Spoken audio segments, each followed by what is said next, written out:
Greetings and welcome to the Open-Minded Skeptic podcast. My name is Sharon Ann Rowland and I'm your host.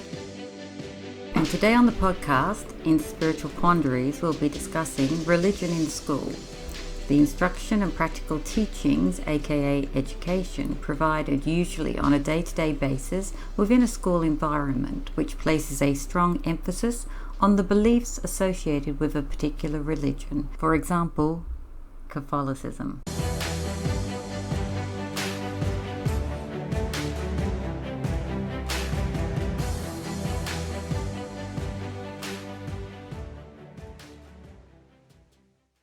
My children went to Lutheran, and as I said, I went to Catholic, and then I've become pretty much agnostic, more of a spiritual entity now. And I would find myself on driving home from school. I pick my daughters up. I have always picked my daughters up from school and driven them home because we're on acreage, so it's a good 30 minutes in the car from the school. And on that 30-minute trip home, I'd spend my time deprogramming them. And it would be amazing stuff. So it wouldn't be every day, of course, but probably once or twice a week, especially when they were younger. I remember one time in particular, my youngest daughter had just done an assignment on various religions, and she basically told me how she wanted to become a Muslim. And I, you can imagine my reaction to that on the way home. And I was saying, oh, so, and I was pointing out a few of the things that she wouldn't be able to do if that went ahead, if that plan went ahead. And, but a lot of the, so I spent a lot of time, and not just with the Muslim faith, but also with Lutheran, of course, because it's a Lutheran school, and predominantly Christian beliefs. And I personally think the parables are generally a good thing to focus on if you're going to focus on anything in Christianity, because they're more of a moral truth, aren't they? What do you think, ladies? Yeah, I think so. I think to make your kids think and make them think for themselves, but I found for me that it expanded their mind because it gave us an opportunity to question things, because they're going to face their whole life facing people who want to push their ideals onto them and things like that. Yeah. If you can put your kids in a situation where they're in an environment where there are very strong ideas and belief systems, but still make them go, well, that's really interesting, but I'm going to question it for myself, then they're going to be they're going to be more well-rounded. Yeah, no, I agree. I mean, I remember when I think it was year 11, and I was in religious education at my Catholic school, and we have been forced to go over to the church and do an afternoon mass, and I felt so ripped off by this because I'd always only just do the Sunday morning Latin mass because it was 30 minutes and that's all I had to give to God for every week. And the fact that I then had to, that's Sheila laughing, I think. And I remember feeling we were marched over to the chapel, and then I had to sit through an hour because it was not the Latin mass, it was obviously just in English. And I remember at the end of it, I was so peeved, I stood up, declared I was an atheist, and stormed out of the church. And this is year 11, Sharon. And as you can imagine, it went down like a lead balloon, and my mum was called in, and it was shocking. And I remember my punishment, and I should thank them for doing this because it's put me on my current path, I think. My punishment was I had to host the next 3 religious education lessons to the class. I actually had to stand up and I had to go and research the Holy Trinity, and I had to explain that over the next 3 lessons.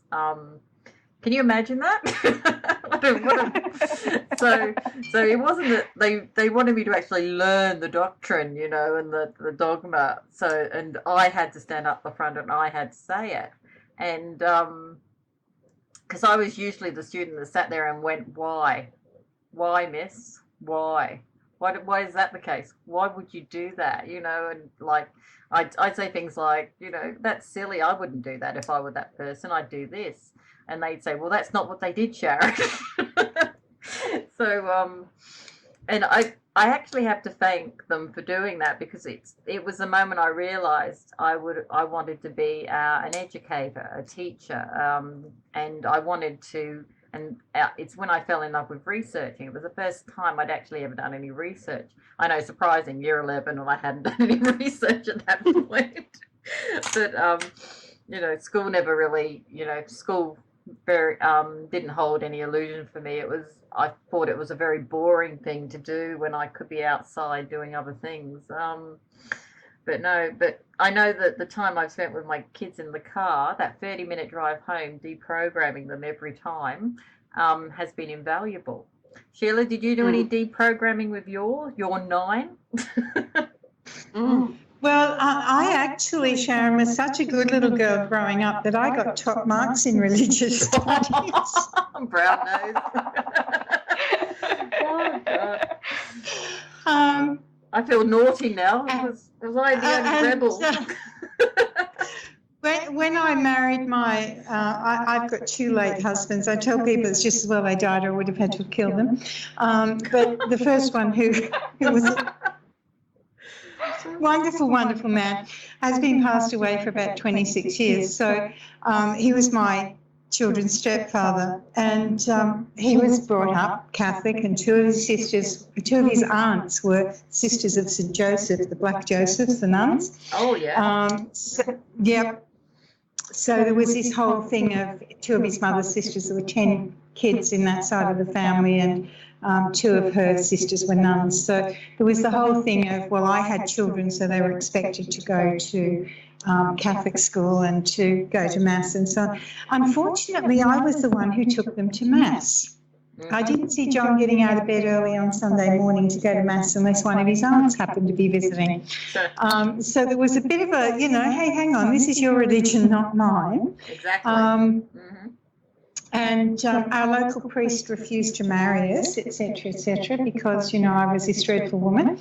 And we might go into that another day.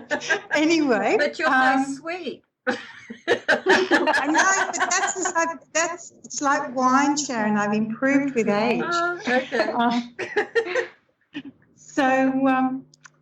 I found it quite funny at times. So because, I've given up a lot of this over the years. I'm actually a metaphysical minister. Officially the Reverend Mrs. whatever. Not something I talk about particularly often. But to me, when people talk about going to church, I tend to refer to churches and shopping centres in the one breath, because I reckon they're all created around the same sort of situation. Normally churches have got a high pointed roof, and, everyone's there for the same reason, which is taking energy off the earth. And shopping centres tend to be built around a hollow middle, so everyone again is there for the same reason, which is to spend money and hope that they've got enough, and all that energy funnels up through that hollow centre. So it's not very often that you find me in a shopping centre or a church, to be honest. No, I avoid them too. But I found as the kids got older, I made it their choice. If you want to go to Mass, that's your choice, but you're at the age now where you do not need me to come and sit there and, dig you in the ribs if you're not behaving yourself. And if you want to follow a religion, that's up to you, but it's not something I'm going to force. So John's family were not particularly happy about it, but they weren't happy about me anyway, so that really didn't matter. And I say to people, God's been, whatever we might see God as, and I believe it's individual to every one of us, but God's been one of my best friends all of my life. So I want to talk to God. I'm just going to go, hey, hang on a minute, how come you did that? I do not need to go to church and ask someone to pray to God so that I can get a message. It's like I could be in the shower and having a chat to God, or driving down the road. I basically see, and I do upset people by saying, when God made man, she made a mistake, because I believe God's probably female. That's the Sheila version. Why would I not have a chat to someone who I see as, you know, we're part of God, God's part of us? If you look at that whole, why are we here, where do we come from, energetically? Exactly. Yeah, Mm. I'm with you. So, Leanne, should parents have the right to send their kids to a school of their own religious denomination, even though it's been shown that some religious schools teach behaviour that goes against societal laws and its standards? I read this question, I was like, you know, you can go into the whole perspective of a soul chooses who it comes to. It chooses its parents. So there would be an intention that that soul knows what it's going in for. You know, do I know that's absolutely correct? No, I don't. Does a parent have the right to do that? I know, for me, I believe that if you're going to be a parent, then you should respect the child because they're a person. Does that mean that you should shove down their throat what you think is the right thing? No, I don't. I think you should teach your child to make their own decisions, just like both of you were saying. And I've done the same thing. If your child wants to follow a religion, it's their choice, but make an informed choice. That's what I think parents should do. I think they should be allowed to? I don't know. I think that question came out of, there was a report on TV where, I won't say the religion, but there was books found in this particular library which were very, what's the word, basically saying that the women or the children inside the religion, the females, were to be seen and treated in a certain way. I think beaten. I think they were to be beaten if certain things didn't occur. And this, of course, is against like Aussie law. I mean, you can't beat. Yeah. You cannot just beat a person. No matter, you know, religion does not supersede law, the law of the land. And it shouldn't. No, and basically the question really is, does the parents' religious beliefs do you think they should overreach, I suppose, the law of the land? Yeah, I don't think so. Particularly, we're so lucky to live in Australia. We have this, because I've got convict blood, so like for me, I've been here forever and a day for in my family sense. So to have been brought up in a very traditional Australian lifestyle, it's such a gift because there's so much freedom in it. We could ride our bikes, we could do all those sorts of things. And then you have these religions that are so strict and, they just don't, particularly to women, they just, some, yeah. And they just don't value women. And, that to me is a loss for living in Australia. Yeah, we do have this freedom.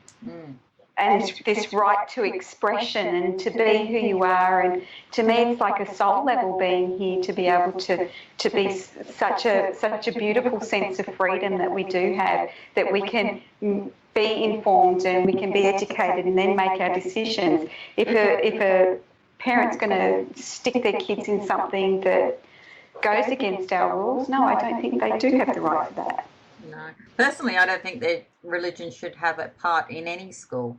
That's my personal. I think all schools should be like hospitals, like courts, the judicial system, the medical system, and the education system in a country. I think should be secular, and I don't think there should be separate Catholic schools. I don't think there should be separate,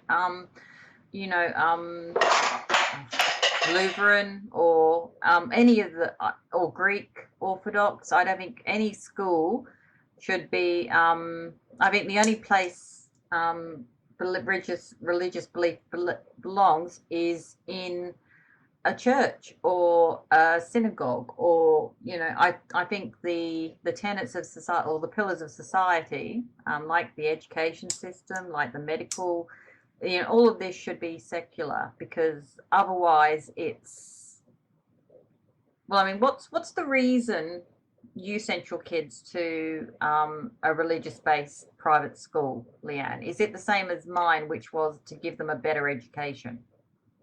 No, mine was that I wanted them to be looked after. I wanted them to be treated as individuals, and that their mindset was of more value than the level of education that it's going to manifest for the school environment. I think for me, because I got to experience all three with our children, we got the state school, we got a more elite academic school, and we've had a Christian school. On the with the state school, it can be a bit of hit and miss because it's such a mixed bag of people that go.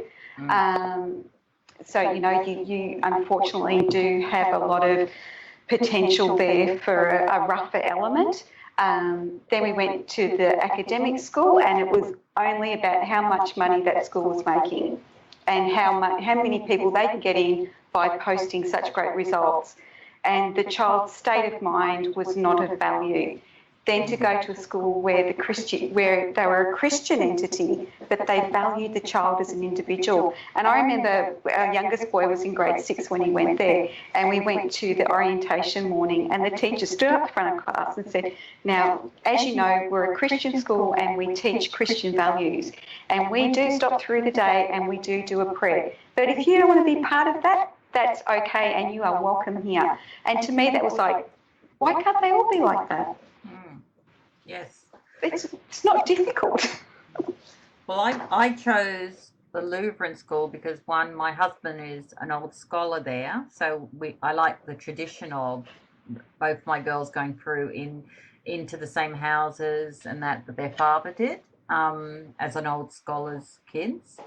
I also wanted them to have some moral guidance, which I felt was lacking in the state system.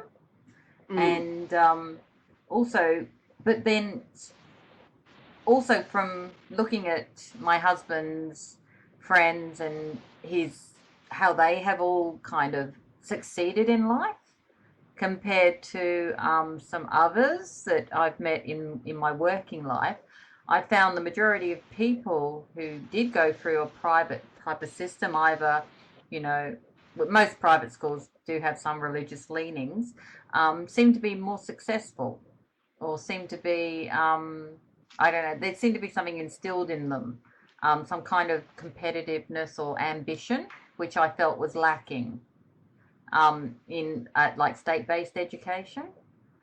So it's certainly not because I want to pay school fees. It's not at all.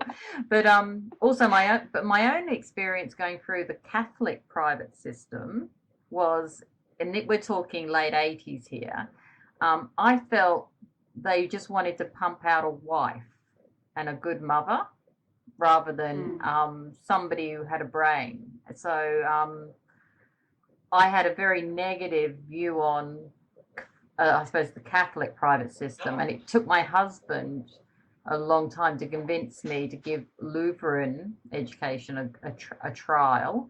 And yeah, so it took me a few years to actually come round after my own experience. So I don't think all private religious schools are the same, and I don't think that there are particularly, I mean, the area I live in has 2 state schools which rate in the top 5 schools in Brisbane. So I don't think it's going to a state school is also a barrier to achieving an OP1. Do you know what I mean? So yeah, definitely. So because we stayed in contact with. Yeah, we stayed in contact with some of the children from the state high school, and one of them walked out and he got he did the VET training and got a great OP, and now he's a teacher himself. So it does come down to the individual as well. Exactly. But as a parent, you try to make the best choice that you can at the time. And I think that you just hit the nail on the head. That's exactly what it is. And I think, to me, religion, I suppose, sending the religion of the school, I suppose the only thing that would have made me think twice is if it was a Catholic school on offer, because I've had such a bad experience. So, well, it's not really a bad experience. It was more a, I think the little feminist inside me objected a lot more than most. That's about it.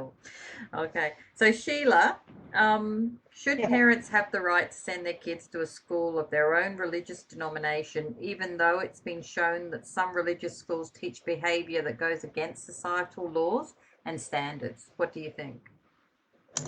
I'm with you. I think religion should be kept out of schools for a number of reasons. And when you have got, and not just Catholic and Lutheran, but I've got a lady coming hopefully next month to be a guest who grew up in a cult and then married someone who'd been her private tutor in that cult and then went on to joining as a family another cult. Wow. So, very interesting lady. And she's got a book coming out next month. I thought you might be interested in doing an interview with her, Sharon. Yeah, I was about to say, look, send me her details. I will, absolutely. But having worked over a number of years with people who've come out of cults, and there are about 300 different ones in Australia, interestingly enough. That's a lot. It is a lot, isn't it? Most people wouldn't be aware of that. No. So, again, a lot of these religious, in inverted commas, schools, which deal only with their own particular people, their own particular religion, are not necessarily teaching people to be part of society or to follow the laws and the standards of the country. They set them apart. And I think that's an unfortunate way of looking at it. But I also look at, and I don't want to go into detail, maybe another time, but how schools are run at the moment. You know, as parents, you actually do not have any rights. The government owns your children. You might think they're your children. Find out differently sometimes. And the some of the laws that have passed in the last 10 years basically say that parents technically do not have any rights and that the school should always support the child over and above the parent. Well, that would be interesting to see it put into practice, hey? I'll chat to you about it off air, yes. I have a couple of friends who are married and they've got 2 children, and they've been homeschooling for the last 3 or 4 years, and we only catch up once every so often, but each time there's always an issue, you know, with they've been made to do this or they've been made to do that, or the government wasn't happy with this or the government wasn't happy with that, and they're the 2 most conscientious people I've ever met in my life. And I know for a fact that they get continually messed with because they are homeschooling, and they've had to go to incredible lengths to be able to do this. They've actually got a little community in Brisbane of, I think there's about 20 sets of parents, and they've all set up their own little home school. And it's really challenged the education department here, and I think the education department in Queensland is not out to get them, but is making their life as difficult as possible, because they're proving that, I mean, their kids are coming out very smart, and like we're talking like what the reason I'm in contact with, I won't say their names, this lovely couple is we are on the natural living side of things. Like we do a lot of DIY days together, and we share recipes and learn how to make kombucha and things like that together. So from a health perspective, they're also into that sort of thing, like natural living, and I think that's also a key part to raising children in today, like making sure that the food and the water that they drink is chemical free. And I think that helps a lot with the thinking processes, especially when a child is growing. So I know exactly. Yeah, you and I'll have a chat offline, Sheila. I should put you in touch with this couple because I haven't done any articles on what they've been experiencing, but I think in about 4 or 5 years, it would be worthy of looking back on what they've had to endure. You know. Absolutely. Yeah. Okay. So, here you go. Here's my big question. I'll start with Leanne.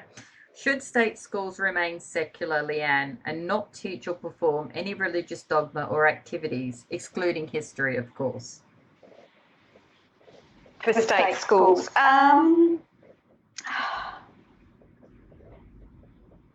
they are currently they secular. Yeah, they are, and they. Look, I think, like you were saying before, some of the parables, they're good moral stories that can help, give an understanding, because that's what they are. They're just a story. So there's good things within religion if you look for it. It's when it becomes dogmatic and stuff like that. So I remember when I did state school, and we would have a religious class once a week, and we'd be told a little story and things like that. And you could relate it to. It's my cat throwing things around. You could relate it to certain things in your life. And if you don't have that, does that mean that the kids don't have a space where they can go to, and how do they get that moral perspective across? Yeah, if it's not in that kind of a story? So, because I remember, all those years ago when I was at school, it wasn't a set religion, it was just religion, and it wasn't Catholic or Anglican or anything like that. It was just more about a time to reflect on your morality. So perhaps it needs to be reworded, but I think it's needed. I think that kids do need something that gives them a moral compass, and stories, because we all relate to stories. Yep. No, look, I agree. I believe there has to be something put in place. Does it need to be attached to a deity? Maybe not. No. Yeah, I agree. Yeah. And so I think we're on board. So Sheila, should state schools remain secular and not teach or perform any religious dogma or activities? I feel they should, because there are so many religions around the world. There's so much dogma, there's so many rules and regulations in different religions. How do you pick and choose what you're going to share and not or not? Well, I suppose you just pick the basics, like mostly the 10 Commandments, I suppose. Don't kill people. Don't commit adultery. The Sheila version on that, Sharon, as you know, there's generally a Sheila version, but the Sheila version on that is look at how old the Bible isn't. How many times has it been changed? Who actually wrote the current one? And I think if we look at the King John Bible or whatever, wasn't it changed so he could actually marry someone who was divorced? Henry. Henry, it might have been, yeah. Henry VIII. Well, the whole Church of England is based on him wanting to marry divorce Catherine of Aragon, I think it was, and marry Anne Boleyn. Yes. So the Sheila version over the years has said, why would I put my hand on a beautifully written, outdated piece of literature and swear to tell the truth when I actually do not believe that what it's telling me is come from where it's supposed to have come from? And that's offended a number of people over the years, unfortunately. Well, if you want to offend them even further, just tell them in the last year or so they've discovered that it's been translated incorrectly from Aramaic into English as well. That'll throw them. So it's one of those things. I would prefer to see children be taught how to live their life, how to apply for a job, how to look for a house, how to have some, grow vegetables and the practical things in life that they just seem to have some schools do teach a little bit, but very, very few from the looks of things give children any real worldly understanding of anything unless it comes out of a book. I completely agree. I'm staggered that, or basics like how electricity works. I mean, how there's a lot of stuff that if we were thrown into the dark ages, which people wouldn't know the basics on, as you say, how to grow food, how to find clean water. How, there's like a list of survival things which we'd all, I mean, most people don't even know that if you don't have water for, I think it's like a 72-hour period, you're slowly dying after that, and they just don't get, there's so much they don't, people don't know, and a lot of it's because the industrial age happened and things started being done for us, machines took over, and we've forgotten how to do a lot of basic stuff. But how to grow food, or how to treat a wound, I mean, there's a lot of stuff that we really should know. I mean, how many people have the flu and go off to the bloody hospital now? That instead of doing a natural remedy at home, that shocks me. I mean, how many people, like I grew up, my mum was a nurse, so I got taught a lot of basics, like if you've got, something on your chest, how to get it out by pounding the back and stuff like that. People wouldn't know to do a lot of this stuff, would they? I mean, it's people don't know when to cover wounds, when not to cover a wound. And this is basic stuff which, if I'm just fortunate my mum was there. But growing food, definitely, or how to find water, how to survive. I mean, how many people get lost in our outback or drown in the sea? Or maybe Japanese tourists, but no, I thoroughly agree with you. So Leanne, should religion be kept to the home and the place of worship and out of our society? Yeah, I don't think it should be, pushed down anybody's throat. I don't agree with that. But I also think not having any form of it in a school environment, it can sometimes create that separation between people and that discrimination where people are judging and everything. I know a lady that lives in Singapore, and she's a Singaporean, and she was saying that they because it's such a small place and they live in apartments, that when they house people, they make sure that there's a variety of all religions as much as they can in each building. And then they have a floor where it's like a barbecue area, and everyone can celebrate their holidays within the building, and everyone partakes in it. So if it's Christmas and you're a Buddhist, you can come up and enjoy the Christmas celebrations, which to me was a better way, because people are always going to follow. There's always going to be people that follow a religion. But if you can honour each other and go, I appreciate that you believe in that religion and I respect you for it, but just don't throw it down my throat. And if we can all mutually live in respect of each other, then that's a better place that we live in. So excluding it completely and not teaching our kids about different religions, I don't agree with. I think I've seen my kids learn other religions and how it's opened their minds to the different ways that other people think, and it's made them more well-rounded. So, yeah, it shouldn't be taught in a dogmatic way. Okay. Sheila, should religion be kept to the home and the place of worship and out of our society? I'm with Leanne on this one. I think if we do not learn anything about other religions, and as I said, for me, I got to experience lots of different ones. And if you think about some of the obscure religions, if you like, it was very easy, for example, for people in Africa to accept Christianity, because what the Christians talked about as angels, they saw as the spirits that, they communicated with. And you find a lot of people in especially in Africa, who tell you that they're Christian, will go to church, and they're very often that, very loud gospel type services, but then they go home and follow their own spirituality, if you like, in as far as spells and curses and voodoo. Yes, so it kind of runs hand in hand, basically, which I always find quite fascinating. So if we never experience what someone else's religion is about, we're never going to have an understanding of it.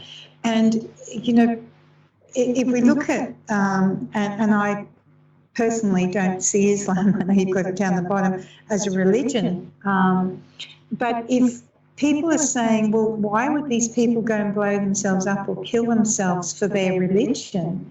If you have no understanding of what they've been indoctrinated with, if you like, rather than perhaps taught from being very, very young, then how can you appreciate or judge or make an informed decision even on why those people behave in a certain way? Good How do you point. understand them if you don't know anything about it? Good point. So now, a couple of shows back, we debated spiritual elitism, Leanne. This was one of our earlier shows. And spiritual elitism basically is where somebody holds over their spiritualness, shall we say, they're over the, say, somebody that's just coming in to learn about more spiritual fodder, and it's ego-based. It's rather than what being spiritual is really all about. So my next question is a religious organisation just another form of spiritual elitism, a way of holding over their holier than thou attitude? Oh, I think it can be, but I don't think someone needs to be religious to have it. So, I think that's just human nature, where some people just have incredibly large egos and, need to be elite in some way. So you're going to find it in any walk of life, whether it's, you go to mind, body, spirit, and there's plenty of spiritual elitism. Oh, yes. Are you going to be there shortly? Are you going to be there? Yes, I am. So that's next month. And I always have. Yes, it is. It's the weekend, 23rd of February, around that weekend. Is it down the Gold Coast? No, this is the Brisbane one. So Health and Harmony is the Gold Coast one, and that was on last weekend. But yeah, MBS is second last weekend of February. But they're everywhere. Where they and they've got to wear it's just the same with religion. They've got to wear their whole costume. Must wear all white, or all that sort of stuff. I know who you're talking about. I know exactly who you're talking. There's a lot of them. Oh, there's one in particular. A lot of them. And it's that whole thing. So it's just not religion. It's anywhere. But you've also got it in different businesses as well. So. You work for a certain company or whatever. It's just human nature where people just get stuck in their ego, whether you've got religion on it or spiritualism or corporations. Yeah, I suppose I kind of went to the whole, like, the people who say, oh, I go to church every Sunday are the same people that are having an affair with their secretaries. Do you know what I mean? Oh, yeah. Yeah, but that's the thing. The ones that have these huge egos, they're usually the ones that they're not the real deal. Because if you're the real, you've got to. And I always say if you're looking for, people come to me and go, I'm looking for a reader or a healer or whatever. Always go to someone who's walking their talk. Don't go to someone who just talks the talk. Look at their life and see what sort of life are they, what sort of person are they. And then make that decision, because they're everywhere. They are. Unfortunately. So, Sheila, is a religious organisation just another form of spiritual elitism? Yeah, I think so. And if we look at that, that's probably a broad sweeping statement for me, but if we look at that, and we were talking about pedophiles before, I was reading yesterday about that priest in America who had molested at least 200 boys I read that and too. was forgiven by the Pope, not this current Pope, a previous one. It's like, how dare you? Yeah. How dare you say that, you know, that person's religious status allows them to be forgiven for ruining the lives of so many people? That's elitism to me. Who made you God, basically? Well, technically, the Pope is God. He's God on earth. That's how it works. Not in my eye. That's not elitism, is it? I do remember that from my upbringing. Basically, the Pope is God on earth. So God did actually agree to it, Sheila. God. Well, sorry, but you got it wrong, and this test you fixed it. So what you're technically saying is God got it wrong. Yes. Oh, Sheila. Oh, God on earth did. So did lightning just strike you? No. And I've said far worse, Sharon, and it hasn't. So. Oh, that's funny. That's funny. Well, it's someone's interpretation of what God says or what God means, and that can be very man-made, can't it? Or, you know, convenient at the time to whatever the population will accept, etc., etc. That's what my ex-husband used to call me, the irreverent reverend, because I say what I think, basically, and it's why I do not follow a religion. Yeah, no, look, I'm with you there. I'm I started doubting the Catholic religion when I was 19, you know, and I mean, I rebelled against it at school, but it wasn't until I was 19 that I actually started to really question a lot of what was going on inside the church and why I didn't feel I could be part of it anymore. I remember one particular night, you know, seriously sitting down and thinking, they really don't like women, and really, like, I really drilled that, you know, something had happened that day. I can't remember what, but I remember, you know, having that moment of like, wow, they really don't like women. So what the hell am I doing here, you know?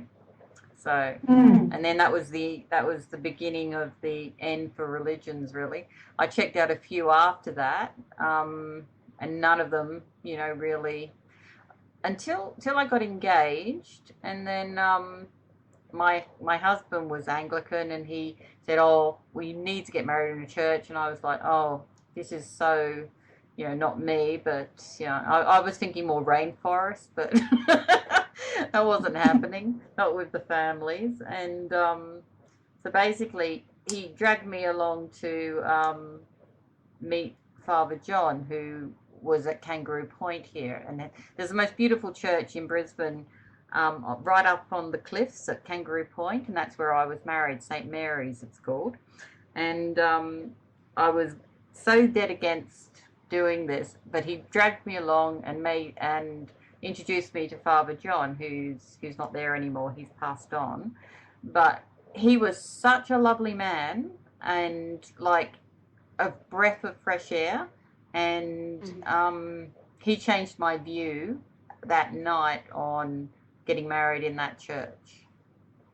And it's very rare you come across somebody in a religion who speaks as frankly or honestly as he did to me, and that's the only reason I think I got married in the Anglican church, because he was if any other person had been that father, I probably would have been in that rainforest.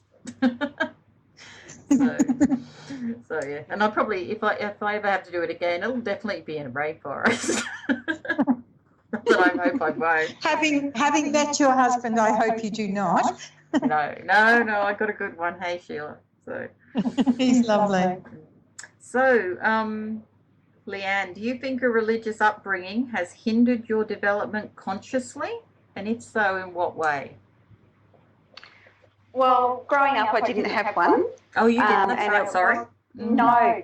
But I always found a fascination. I remember when I think I would have been grade 9, I think it was grade 9, and we did have like a Christian music band come to us, and I was like, oh, this is so awesome.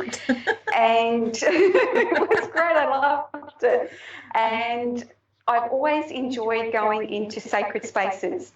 So for me, it's that moving into that space of, which I think is what religion tries to find within itself.